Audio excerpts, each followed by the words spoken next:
Hello all, let's learn the palatine tonsils. Palatine tonsils we are going to learn under this much headings. The palatine tonsils are a pair of almond-shaped lymphoid tissue situated bilaterally, one on each side on the lateral side of the oropharynx.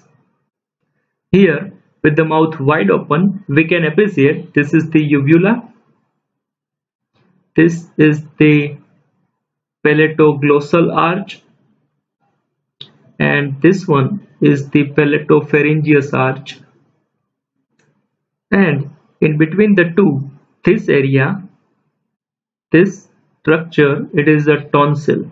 So this is the tonsil, which is actually the palatine tonsil.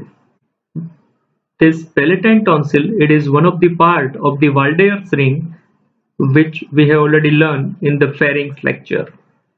This Waldeur's ring, it is made up of the lymphoid tissue ring which encircles the commencement of the digestive as well as the respiratory tube. When we see the situation of this tonsil, it is actually situated within a triangular shaped sinus, and this sinus, it is called as the tonsillar sinus. This tonsillar sinus, it is bounded anteriorly by this palatoglossal arch, posteriorly by this palatopharyngeal arch, and the apex of this triangular tonsillar sinus, it is made up by the soft palate, and the base, it is formed by this posterior part of the dorsal aspect of the tongue. The lateral wall of this tonsillar sinus, what we can see after the removal of this tonsil, we are going to learn them in the relation of the lateral surface of the tonsil. When we talk about the size of the tonsil, it is enlarged in case of the children, while in case of the adult, it is diminished in size, while the involution of the tonsil occur at around 14th year of the age, and the size of the tonsil we cannot ascertain as the most frequently this tonsil is infected and the infection may lead to the enlargement of the tonsil. So it is frequently the tonsils are of the different size. When we see the presenting part of the tonsil, we can appreciate it has one medial surface, what we are able to see here. This is the medial surface. One lateral surface, what we are not able to see in this figure. One anterior border, this is the anterior border. One posterior border, this is the posterior border. One upper end and one lower end. When we talk about this medial surface, what we are able to see from the oral cavity, that medial surface, it is free and it bulges into the oropharynx and lined by the non-keratinized stratified squamous epithelium. In this medial surface, there are so many important features are there, and let's see those features in a schematic diagram. So here, this is the tonsil, and this surface, it is the medial surface of the tonsil.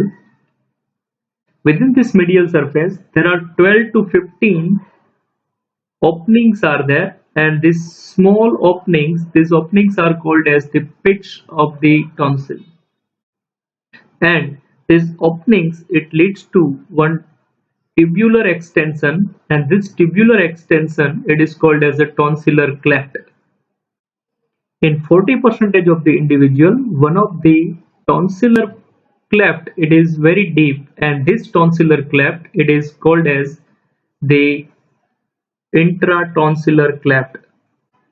This intratonsillar cleft is present in 40% of individuals, which may lead to the lodgement of the food particle within this deep intratonsillar cleft, and this is the cause of the infection of the tonsil, which is called as the tonsillitis.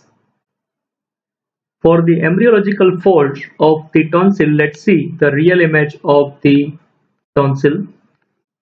Here, at the upper end, one fibrous tissue it is attached with the soft palate, and this is a semilunar in shape, and it is only present in embryological life, and this semilunar fold it is called as the plica semilunaris.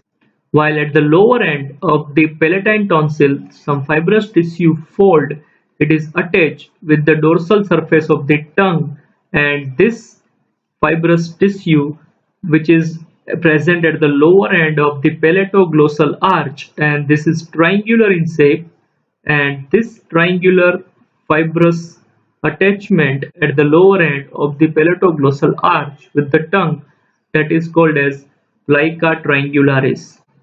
Both these embryological folds they are going to replaced by the lymphoid tissue after the birth. Now let's see the lateral surface of the tonsil. Here in this figure, this surface it is the lateral surface of the tonsil, and this lateral surface it is covered by one fibrous capsule, and this is the tough fibrous tissue which is called as the capsule of the tonsil. Just lateral to the capsule of the tonsil we can find the loose areolar connective tissue, and this loose areolar connective tissue the paratonsillar vein passes. At the time of the tonsillectomy, the removal of the tonsil, the surgeon has to see the intact capsule for the assurance that the tonsil is removed fully. At the time of the tonsillectomy, the surgeon has to take care not to injure this paratonsillar vein, which is mainly the cause of the vascular hemorrhage. Just lateral to the loose areolar connective tissue layer, we can find one muscle layer, and this muscle it is the superior constrictor muscle, which is covered from the inner side by this pharyngobasilar fascia and outer side by this buccopharyngeal fascia. And just lateral to that, we can see few arteries. All these are the branches of the external carotid artery, and the main artery to the tonsil is this artery, and this is the tonsillar branch of the fascial artery. Along with this tonsillar branch of the fascial artery, we can see the ascending palatine branch from the fascial artery, as well as we can see this ascending pharyngeal artery. Along with all these structures, on the lateral surface, we can see around 2.5 cm lateral, and behind to this lateral surface of the tonsil, we find the carotid sheath, and most important content of this carotid sheath is this internal carotid artery. Along with all these structures, we find this glossopharyngeal nerve as well as this styloglossus muscle as in relation to the lateral surface of the tonsil. So all these structures are going to form the tonsillar bed. Now when we see the anterior border of this tonsil, it is related with the palatoglossal arch, and which contains the palatoglossus muscle. While the posterior border of this tonsil, it is related to the palatopharyngeus arch, and which contains the underlying palatopharyngeus muscle. Both this palatoglossus muscle and palatopharyngeus muscle, they are attached with the fibrous capsule of the tonsil. The upper end of this palatine tonsil it is related to the soft palate, while the lower end of the palatine tonsil it is attached with the dorsal surface of the tongue with the fibrous septum through the capsule, and this fibrous septum it is called as the suspensory ligament of the tonsil. So here in this figure, this is the capsule of the tonsil, and this attachment with the lower end of the tonsil and tongue that is called as the suspensory ligament of the tonsil. Now let's see the factors which are responsible for keeping the tonsil in position. The first and most important factor which is responsible for keeping the tonsil in position, that is the suspensory ligament of the tonsil. The attachment of the palatoglossus and palatopharyngeal arch, this with the fibrous capsule, these are the second important factor to keep the tonsil in position. And the perivascular stalks, which keeps the tonsil in position by this paratonsillar vein, as well as this tonsillar arteries, the branch of the facial artery.